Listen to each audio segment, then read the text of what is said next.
Você se surpreendeu com a quantidade obscena de inimigos da primeira câmara, ou não sabe quebrar as bolas do gato? Relaxa que eu vou te ajudar. Hoje eu vou te ensinar a passar do piso 12 do abismo de dezembro de 2025. Eu tenho o nome de Gás e vamos pro vídeo. Oi! Pra quem não me conhece, meu nome é Hélio e eu sou burro. Então, eu decidi fazer um guia para que você não seja afetado pela síndrome do basta ler, assim como eu fui. Eu testei esse abismo em 2 contas diferentes e com times diversos, e só no último time eu percebi mecânicas essenciais para facilitar a execução. Eu fiz com personagens buildado errado, eu fiz com personagens sem artefato, e eu só fui entender a mecânica da terceira câmara na última tentativa.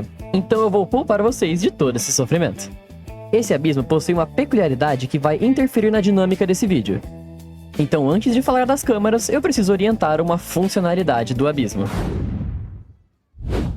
A primeira coisa que você precisa entender sobre fechar as 9 estrelas do abismo é que você não precisa fazer tudo de uma vez só. Dá pra parcelar em até 3 vezes sem juros e sem mandar sua sanidade pro Serasa. Piadas à parte, esse é um recurso extremamente útil em abismos onde as câmaras não batem muito bem com os times ideais umas das outras. Imagina um diagrama de interseção. De um lado, ficam os times que funcionam muito bem em 2 das 3 câmaras, e do outro, times que brilham justamente naquela câmara problemática.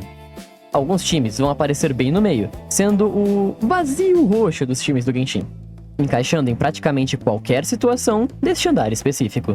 Se você não tem o time perfeito que resolve tudo numa lapada só, não tem problema. Use um time mais consistente para garantir 3 estrelas em 2 dessas câmaras e depois volte com um segundo time só para lidar com a câmara que sobrou. O importante é entender que cada tentativa pode focar em um pedaço diferente do problema, ao invés de tentar resolver tudo de uma vez. Isso funciona porque o abismo não liga para quantas estrelas você fez numa run específica.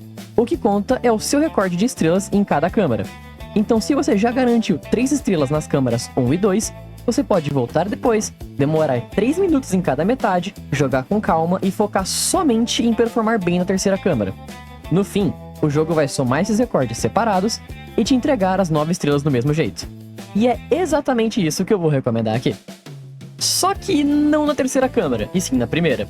Porque esse abismo fez algo que há muito tempo nós não vemos, justamente colocar vários inimigos numa câmara só. Mais precisamente, 41 inimigos na primeira metade da primeira câmara. Por isso, eu vou recomendar um time específico para a primeira câmara, e depois times que você pode usar na segunda e terceira câmara, que na verdade são bem mais fáceis que a primeira. Começando pela mais difícil, na primeira metade da primeira câmara, você vai enfrentar 41 inimigos, como eu disse. Entre eles, autômatos de Fontaine, feiticeiras Pryo e o autômato grandão.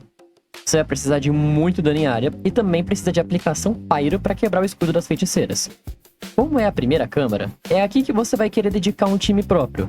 A melhor opção aqui é o Vent, com algum aplicador Pyro no time. Todos os inimigos, com exceção do último, podem ser sugados pela ult do Vent. Outras opções incluem, mas não se limitam, a Mavuika, Xiangling, Durin ou até mesmo o Neuvillette se você tiver um aplicador Pyro no time. E, é claro, a Chasca C2. Já na segunda metade só tem 2 inimigos, que são furões da montanha. Esses caras têm uma mecânica especial. Eles entram em modo de proteção virando uma bola, ganhando um escudo equivalente à sua vida máxima. Esse escudo recebe apenas 15% do dano normal que você causaria, mas recebe 160% de dano de plunge. Então a estratégia é simples. Você pode usar personagens de plunge, como Gaming, Xiao ou Avaressa, ou você pode usar personagens que causam tanto dano que eles não ligam para redução, como Skirk e Nefer. A segunda câmara é a mais fácil. Na primeira metade são 7 inimigos que são relativamente fracos. Nenhum deles tem uma mecânica muito relevante, exceto os 2 Kairages, e quando você mata um, o outro entra em fúria e recupera parte da vida, ficando imune a controles de grupo. Já na segunda metade, você enfrenta 2 gotas d'água de Fontaine. Gotas essas que possuem aura Hydro permanente. Isso significa que elas são suscetíveis a reações Hydro o tempo todo. Então times de florescimento, congelamento ou vaporizar são muito fortes aqui. Só toma cuidado se você estiver usando Bennett, porque na ult você vai estar com uma aura Pyro, então ao invés de você vaporizar o bicho, é ele que vai vaporizar você. Antes de falar do terceiro boss, eu preciso explicar aonde eu fui burro. porque eu usei os meus métodos sórdidos de manipulação de sorte para pegar a Varessa somente para gravar esse vídeo para vocês. E depois de pegar a Varessa, eu buildei ela com a bunda. Porque eu achei que, igual todo personagem de Natlan, ela se baseava na skill e na ultimate. Sendo que, na verdade, a prioridade dela é o ataque básico. As prioridades da Varessa são o ataque básico, depois a ult e por fim a skill. Sendo a skill não necessária de upar. Mas eu upei o contrário, porque a minha skill tava nível 6, a ult tava nível 4 e o ataque básico tava nível 1. Sim, eu sei, eu não sei ler. Segundo que na minha pressa de tentar todos os times possíveis, eu acabei levando uma Xiangling sem artefato nenhum. E eu só percebi isso no último boss. Porém, se eu passei apesar da minha burrice crônica, vocês também conseguem. Na primeira metade da terceira câmara, você enfrenta o Cruzador Terrestre Super Pesado Fortaleza Mecânica. Puta nome desnecessariamente grande. No estado base, esse boss tem 150% de resistência de todos os tipos de dano. Mas você vai notar que tem uma pequena barrinha embaixo da sua vida. Essa barrinha carrega quanto mais você aplica Pyro nele. Quando a barrinha chega na metade, ele entra em superaquecimento e a sua resistência cai para 50%. Se a barrinha carrega completamente, ele ganha um escudo Cryo tentando se resfriar. Se você quebrar o escudo com aplicação Pyro constante, ele fica paralisado por alguns segundos, toma 30% da sua vida atual como dano verdadeiro, e a resistência dele cai para menos 20%. O segredo não é quanto dano você dá, e sim quantas vezes você dá dano. Por isso é mais importante a aplicação Pyro do que o dano Pyro. Como vocês podem ver, eu fiz com o Mualani usando a Xiangling e o Durin para aplicar Pyro. Por isso, a Xiangling e o Durin são excelentes aqui. Eles aplicam Pyro mais constantemente que qualquer outro personagem.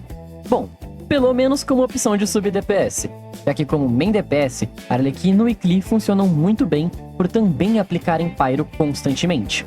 A Mavuika também consegue fazer, mas é mais difícil, eu não vou negar. Ela demora muito mais para aplicar Pyro, mas compensa dando mais dano bruto quando a resistência do boss cai, tanto na fase de superaquecimento, quanto na fase de paralisação. O último boss é o Autômato de Fontaine Mecha Aritmético Veterano. E novamente, aqui eu fui vítima da minha doença crônica chamada burro. Esse boss não é um boss de mundo, e sim uma lenda local de Fontaine, e possui duas mecânicas especiais. A primeira e mais óbvia é o seu escudo. Ao entrar em combate, ele entra em modo de defesa, fica com o escudo gel e aumenta a altura do pulo do seu personagem. Esse escudo recebe o mesmo modificador de dano que objetos gel. Então ele recebe dano elevado de espadão, planges de espada, espadão ou lança, e também os planges da Varessa, que causa dano pesado mesmo sendo catalisador, dano gel em geral com algumas exceções, e por fim, algumas habilidades especiais, tipo a habilidade elemental da Aido. A técnica mais fácil e rápida para quebrar o escudo dele é você usar plunge, afinal, ele aumenta sua altura de pulo.